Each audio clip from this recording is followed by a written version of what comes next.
40 years ago, on January 28, 1986, STS-51L took place. It was the disastrous 25th mission of NASA's Space Shuttle program and the final flight of Space Shuttle Challenger. The mission was intended to serve as the first flight of the Teacher in Space project, while also conducting a 6-day observation of Halley's Comet and carrying out a routine satellite deployment. The satellite mission drew unusually high media attention, and the launch was broadcast live in classrooms across the United States. Sadly, the mission never achieved orbit. 73 seconds after liftoff, the Space Shuttle Challenger broke apart, killing all 7 astronauts on board. The shuttle broke apart at an altitude of 46,000 feet over the Atlantic Ocean near Cape Canaveral, Florida at 16:39:13 UTC. This marked the first fatal in-flight accident involving an American spacecraft. The disaster was caused by the failure of both the primary and secondary O-ring seals in a joint on the right solid rocket booster. Extremely cold temperatures on the morning of the launch caused the rubber O-rings to become rigid, preventing them from sealing properly. Soon after liftoff, hot pressurized gases escaped through the compromised joint, burned through the aft attachment strut, and penetrated the external fuel tank. Structural failure within the tank and the resulting rotation of the SRB altered the shuttle's trajectory, allowing aerodynamic forces at nearly Mach 1.92 to rip the orbiter apart. The SRB separated from the destroyed tank and continued flying uncontrollably until they were destroyed by the range safety officer. The crew compartment and numerous shuttle fragments were recovered from the ocean floor during a 3-month recovery operation.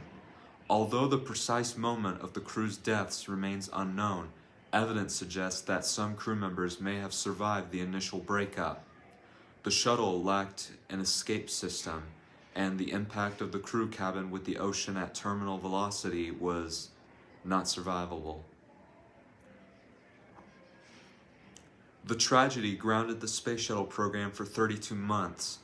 President Ronald Reagan established the Rogers Commission to investigate the accident, which strongly criticized NASA's management culture and flawed decision-making practices.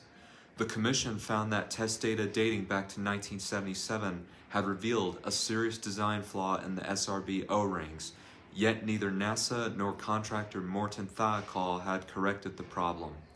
Engineers' warnings about launching in cold temperatures were ignored, and technical concerns were not properly communicated up to the chain of command. In response, NASA created the Office of Safety, Reliability, and Quality Assurance and shifted commercial satellite launches to uncrewed rockets instead of crewed orbiters. A new shuttle, Endeavour, was authorized in 1987 to replace Challenger and first flew in 1992. Future missions used redesigned SRBs, and astronauts wore pressurized suits during launch and re-entry to improve crew safety. Roger Bourgelat raised strenuous objections to the launch of the Challenger months before the loss of the spacecraft and its crew. Bourgelat correctly predicted, based on earlier flight data, that the O-rings on the rocket boosters would fail if the shuttle launched in cold weather. Morton Thiokol's managers decided to launch the shuttle despite his warnings, leading to the catastrophic failure. He was considered a high-profile whistleblower. The astronauts on board consist of Commander Dick Scobie, which would have been his second space shuttle mission.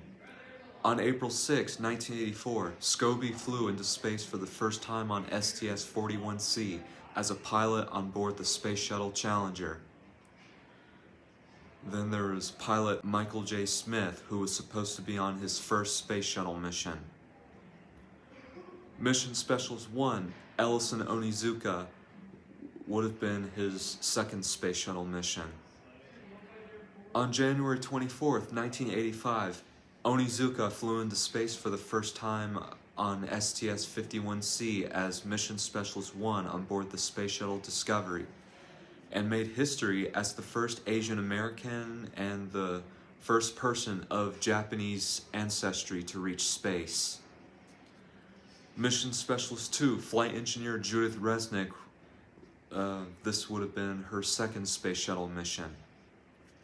On August 30th, 1984, Resnick flew into space for the first time on STS-41D as Mission Specialist 3 on board the Space Shuttle Discovery on its maiden voyage, and made history as the fourth woman, the second American woman, and the first Jewish woman of any nationality to fly into space.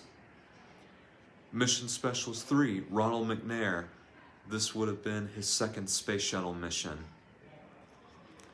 On February 3rd, 1984, McNair flew into space for the first time on STS-41B as Mission Specialist 3 on board the Space Shuttle Challenger, and made history as the second African American to fly into space. The first was Guyon Bluford. Payload Specialist 1, Krista McAuliffe. This would have been her first space shuttle mission. 1 year before the disaster, McAuliffe was selected from more than 11,000 applicants to NASA's Teacher in Space project and was scheduled to become the first teacher to fly in space. As a member of mission STS-51L, she was planning to conduct experiments and teach 2 lessons from Challenger. After McAuliffe's death, several schools were named in her honor, and McAuliffe was posthumously awarded the Congressional Space Medal of Honor in 2004. 20 years later, a statue of McAuliffe was installed on the grounds of the New Hampshire State Capitol.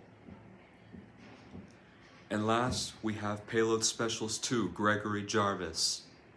This would have been his first space shuttle mission.